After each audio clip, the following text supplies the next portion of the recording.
some Q&A. So let's have a look at the current realities, and I'll show you this the next few slides. This is the mode of transportation in 6000 BC. Yeah, let's fast forward 8,000 years almost. So in 8,000 years, we moved from this to this. It took us 8,000 years to get from the camels to, this was like the Lamborghini of its time. It was the 4-horse-powered Lamborghini. It was the fastest thing there was out there on the open road. Let's fast forward from here to, let's say, the train. So from 1785, it only took about 50 years for the railroad to come in. So just imagine, in 8,000 years, we went from the camel to the stagecoach. In 50 years or so less, we went from the stagecoach over to the train. And from the train, we moved into the aeroplane again in the next 50 years, and, you know, the first commercial flight. And from 1925, in the next, you know, 20-odd years, we moved from that single unsafe plane to something as sophisticated as the Boeing 707. And of course, after the Boeing 707, we know we had all sorts of fantastic, you know, sort of airplanes that have come out that are highly sophisticated and technologically very, very, very sound. And then now, if you happen to have, I don't know, if you happen to have $100,000 lying around under your mattress, guess what? Today, you can call up Mr. Richard Branson on the phone and say, I have some money, I'd like to be a space tourist.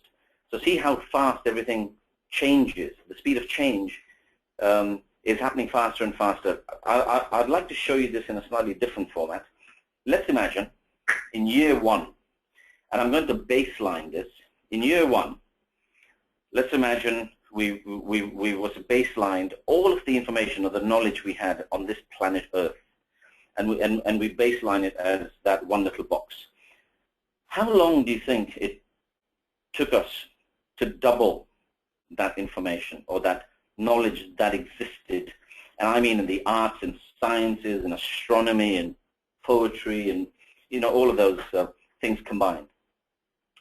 Some historians say that it took us 1,500 years, 1,500 years to increase that knowledge, because around that time was the Renaissance period where people rediscovered art and history, and the printing press printed books, and information was flowing, you know, so freely. So we started to see an increase in the amount of knowledge that existed. And then it doubled again, let's say in the next couple of hundred years, and then it was doubled again at the turn of the 19th century, and then again it sort of doubled with information as we know it, knowledge as we know it, doubling at a much, much faster rate. And if we go forward, we see that this is what is expected just in terms of the amount of information and the new information that is coming out. Now, you know this. The thing is, your competitors also know this, and so do your customers. But if you are working in this highly changing, complex environment, and you have to deal with this all the time, you know, it can get a bit, you know, frustrating. And it's not always about a new tool or a new technique or a formula that's you know, what's going to help us get through this. As I said, I will share with you the 6 habits. Hopefully, some of that will resonate with you on, you know, how we handle change. And here's what is expected of you, the program manager. This is you in the middle. And this is because of all of this information and the new information out there and the speed of change happening at a faster and faster rate, you are required as a good program manager. You are required to understand the broader market. What is happening in the market? Is the market up? Is it down? In which part of the world is it up? You know, is it down? So you have to really have an understanding of the market. The other thing you must understand, obviously, is the industry that you work in. So whether it's pharmaceuticals, logistics, engineering, procurement, construction, financial services, telco, you must understand your industry with respect to the market. And finally, a good program manager must also have a complete and absolute understanding of the organization that you work in. And your role literally is to kind of meld yourself so you are interfacing nicely and you have a good, it's almost like you're juggling three balls, market, industry, and your company, and you're juggling them with your eyes closed. That's what is expected now of program managers, because as I said earlier, some of our clients are saying we want our program managers to be thinking like CEOs, not like senior project managers. Those days are gone. We want them to be thinking like CEOs. And guess what? This slide shows you what a CEO of any large or small organization has to contend with on a daily basis.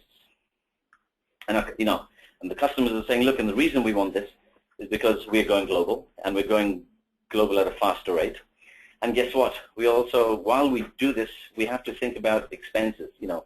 We've all heard the mantra, cost, cost, cost. So we want to go abroad, we want to expand, but we really want to keep an eye on cost.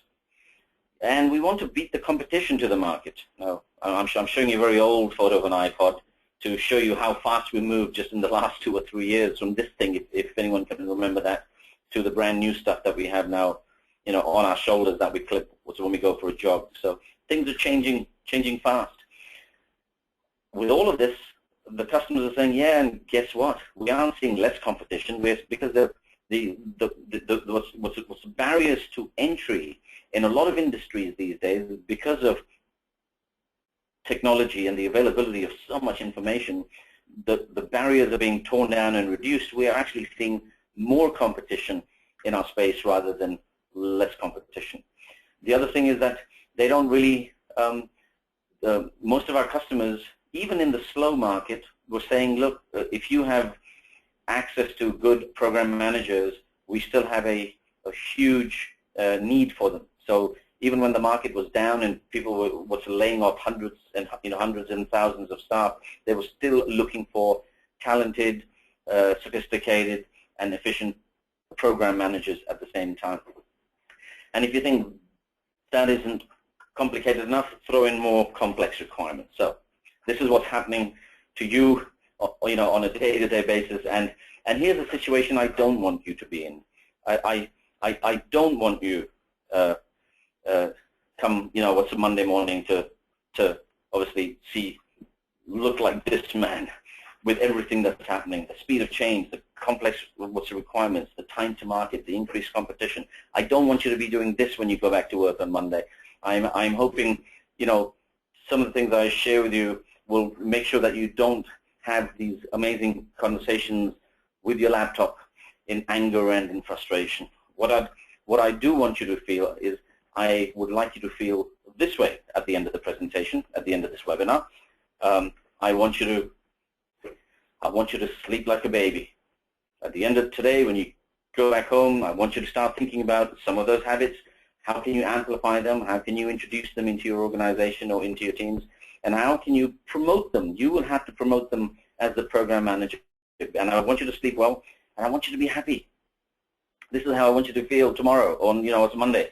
And finally, I want you to feel empowered. I want you to feel confident in the fact that by looking at, thinking about, and introducing some of these concepts, that you can walk with a certain level of more confidence as you go back to the workplace on Monday. So I hope I've, was resonating with you a little bit on that all of those who have signed up for this, you've signed up for the right webinar.